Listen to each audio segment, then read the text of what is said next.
मंगलम गौतमोगणी मंगलम कुंदाद्यो जैन धर्मोस्तु मंगलम सर्वमंगल मांगल्यम सर्वकल्याणकारकम प्रधानम सर्वधर्माणां जैनम जेतु शासनम।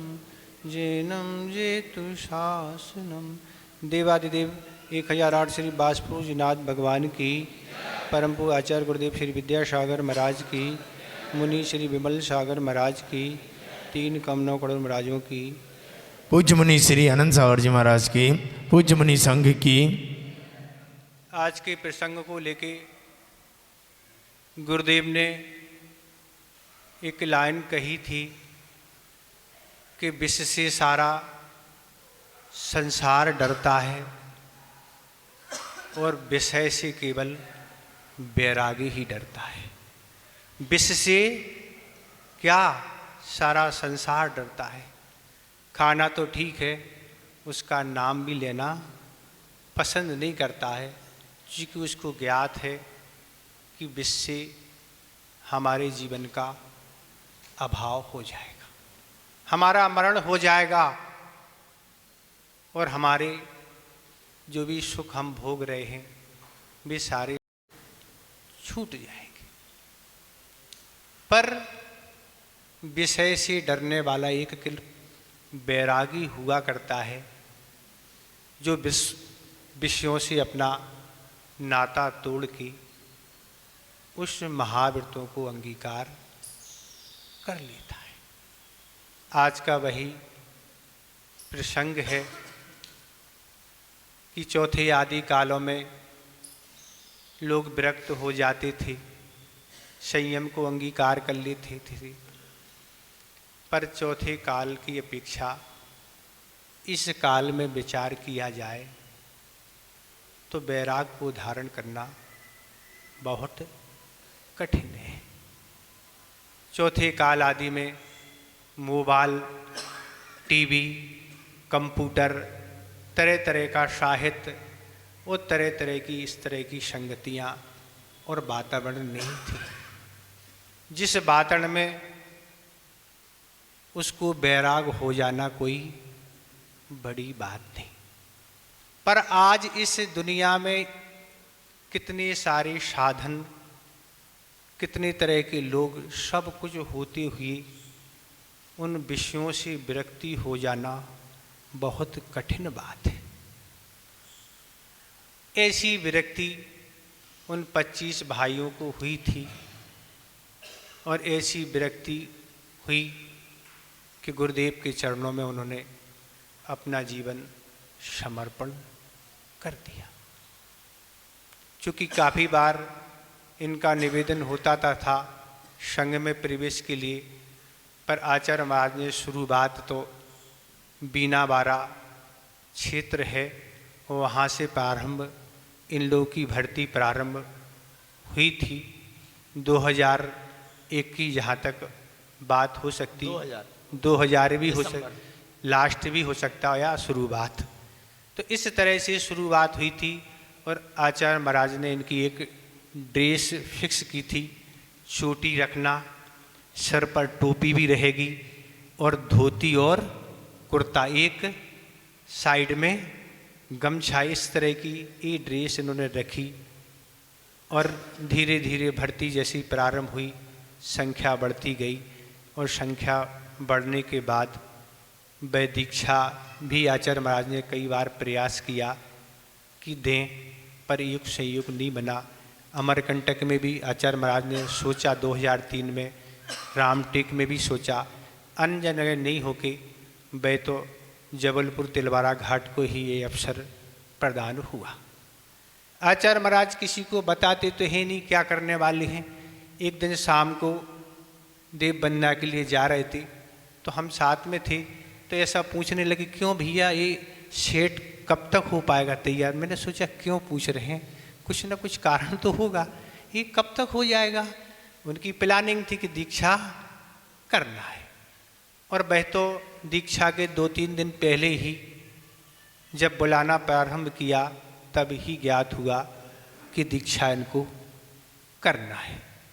पर इन लोगों ने ये भी कहा, हम वहीं खड़े थे, आचार्य महाराज कल का ये नेमिनाथ भगवान को नहीं लेके कहते थे, पारसनाथ भगवान की जो मोक्ष सप्तमी है उस दिन हम लोगों की दीक्षा हो जाए तो अच्छा रहेगा।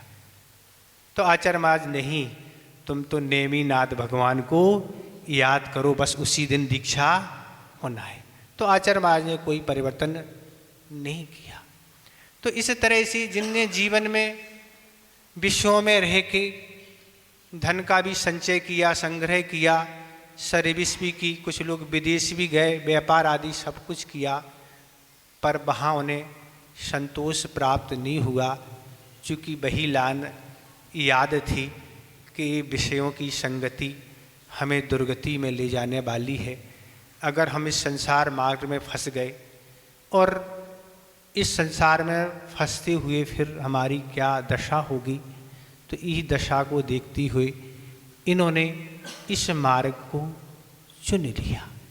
तो ऐसी ही दशा आचार्य लिखी है कि आज तक जिन जीवों का कल्याण हुआ है या आगे होगा, वो संयम के अभाव में न तो कल्याण हुआ है न कभी होगा। तो इस तरह का आज का प्रसंग है, ज़्यादा कुछ बताना नहीं, समय अपनी गति से चल ही रहा है। तो अब ये स्थितियाँ घटित होती हैं कि आचार्य महाराज कब क्या करने वाले हैं, ये तो किसी को भी पता नहीं लगता है। धीरे धीरे शुरुआत होती कार्य की। और इस तरह आचार्य महाराज, एक बार हम लोग जब ब्रह्मचारी थे, महुआ में आचार्य महाराज का चतुर्मास हो रहा था, तब आचार्य महाराज ने एक बात कही थी कि हमें भी एक भावना है कि ऐसी निर्गंत मुनियों की त्रिकाल 24 ही बनाना है। और उनकी तो भावना, उनका पुण्य, उनकी साधना सब कुछ ऐसी है कि उनके अनुसार सब होता चला जाते। तो पहले तो उन्होंने नेवावर में 23 दीक्षाएं दी, फिर इसके बाद ये 25 दीक्षाएं हुई, और इसके बाद 24 दीक्षाएं रामटेक में हुई, फिर होती रहीं और भी 10 आदि। तो उनका जो भी योग था उससे भी आगे यह संख्या बढ़ गई। तो ऐसे गुरुदेव पुण्य के धनी हैं कि आचार्य ज्ञान सागर महाराज ने यही कहा था कि आचार्य महाराज ने एक बार सुनाया था कि ज्ञान सागर महाराज ने यही कहा था कि किसी को भी मना नहीं करना, जो भी समर्पित भाव से आपके चरणों में आए उसको जगह देना और स्वयं अनासक्त रहना। कभी शिष्य पर आसक्त नहीं रहना कि शिष्य की आसक्ति में ही अपना आगामी जीवन हम खराब कर लें। क्योंकि आचार्य महाराज ने यही कहा था कि ज्ञान सागर महाराज में अंत में यही कहा था कि सब कुछ भूल जाना ये कोई महत्वपूर्ण नहीं, पर सबसे महत्वपूर्ण क्या है, तो तुमने घर क्यों छोड़ा है, किस लिए छोड़ा है, ये हमेशा याद रखना। तब ही तुम सही रूप में बैरागी कहलाओगे, दीक्षित कहलाओगे। अगर तुमने उद्देश्य को समाप्त कर दिया तो फिर तुम्हारा कल्याण नहीं हो सका। आज भी वही अनासक्ति गुरुदेव में है। कितने दीक्षित हो रहे, क्या हो रहे, क्या है, ये सारी चीज़ें नहीं। प्रशंसा से हमेशा आचार्य महाराज दूर रहते। बड़े बड़े कार्यक्रम आदि जो कुछ भी होते हैं, अंत में यही कहते हैं कि गुरुदेव ज्ञान सागर महाराज की कृपा से सब कुछ अच्छा हो गया, वही स्वर्ग में बैठ के सब कुछ करा रहे, मैं कौन होता करने वाला। कभी उनके अंदर ये अपने बुद्धि नहीं देखी कि मैं करता हूँ। तो इस तरह के वह धनी हैं। तो एक संस्मरण हम आपको इसी प्रसंग को लेकर सुना रहे हैं कि अनेक व्यक्ति गुरुदेव के पास आते हैं और यही सबकी भावनाएं रहती हैं कि हम जो भी गुरुदेव को प्रदान करें वह आचार्य महाराज उसका उपयोग करें, और यह सौभाग्य हमें देने के लिए अवसर हमें मिले। तो अनेक व्यक्ति आते हैं, कोई शास्त्र दान करता है, कोई डायरी रखता है, कोई पेन रखता है, कोई पेंसिल रखता है, कोई माला, अनेक वस्तुएं ऐसी आचार्य महाराज की उपस्थिति में भी दी जाती हैं और अनुस्पति में भी दी जाती हैं। जब ये वस्तुएं बाजोटे पे देखते हैं तो शिष्यों की ये भावना हुआ करती है कि ये हमें मिल जाए तो बहुत अच्छा रहेगा। तो लोग समय समय पर गुरुदेव से वस्तुएं मांग लेते हैं, आचार्य महाराज ये हमें डायरी माला दे दो, तो आचार्य महाराज उसको दे भी देते। कभी ये कहते भैया हमें पता ही नहीं कौन रख गया, हम कैसे दे दें, कोई रख गया हम क्या करें, तो मना भी कर देते। तो ऐसे ही प्रसंग है, एक कारका थी, वह एक बार आचार्य महाराज से कहा कि गुरुदेव कैसे हमारे कर्म का उदय है, आपके द्वारा जो भी हमें वस्तु दी जाती है वह हमेशा गुम जाती है। तो आचार्य महाराज ने कहा वस्तुओं से ज़्यादा राग नहीं करना चाहिए। तो वह यारिका कहने लगी कि आचार्य महाराज वस्तु का महत्व नहीं, महत्व तो आपके द्वारा दी हुई वस्तु का महत्व है, वो तो पुनः मिलने वाली नहीं है, बहुत कठिनाई होती है तब आपसे वस्तु प्राप्त होती है।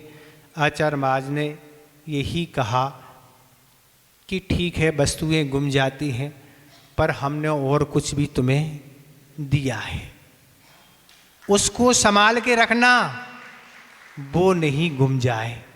क्या दिया आचार्य महाराज? सब गुम गया?